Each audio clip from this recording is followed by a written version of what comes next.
علي شاه نن سبا څه کارونه کوي. علي شاه په باره کې تاسو سره نن یو داسې ویډیو شریکوم چې تاسو به ډېر زیات حیران شئ. د هغې چې پلار هم چای ویشتو، نو هغې نن سبا کوم داسې بېهوده کارونه شروع کړي دي. تاسو به په دې ویډیو کې د دغه هر څه نه خبر شئ چې هغې په سعودي عرب کې کوم کارونه کړي، نو هغه اوس په منظریام باندې راغلل.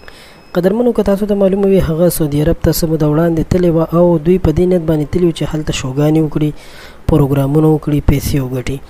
د دې مور په یو انټرویو کې ویلي وو چې موږ ته ویل شوي وو، مور که پلار یې ویلي وو چې موږ ته ویل شوي وو چې تاسو ته به 3.5 لکه روپۍ درکوو او دوی به هلته بیا 4 دي که 5 شوګانې کوي. خو هلته چې د دوی 1 یا 2 شوګانې وشوې، د هغې نه پس دوی ته وویل شو چې تاسو نورې شوګانې نشئ کولی، ځکه چې په سوشل میډیا باندې هم ډېرو خلکو تنقید شروع کړو او دا یې ویل چې سعودي عرب ته خلک د عمرې دپاره ځي، د نیکو کارونو دپاره ځي، نه د داسې بېهودګۍ دپاره، داسې بې شرمۍ دپاره چې هلته هغه پاکه خاوره ده. په دغه پاکه خاوره کې دوی داسې غلط کارونه کوي، داسې بېهوده کارونه کوي، د جسم نمایش کوي او بیا هغه بې ضمیره پښتانه هم ورته راځي چې هغوی د ډېرې غریبۍ د وجې د پاکستان نه تللي وي او خپلو بچو ته بیا پیسې نه رالېږي، خو په داسې ډمو باندې پیسې خرج کوي. نو څومره د افسوس د شرم خبره ده.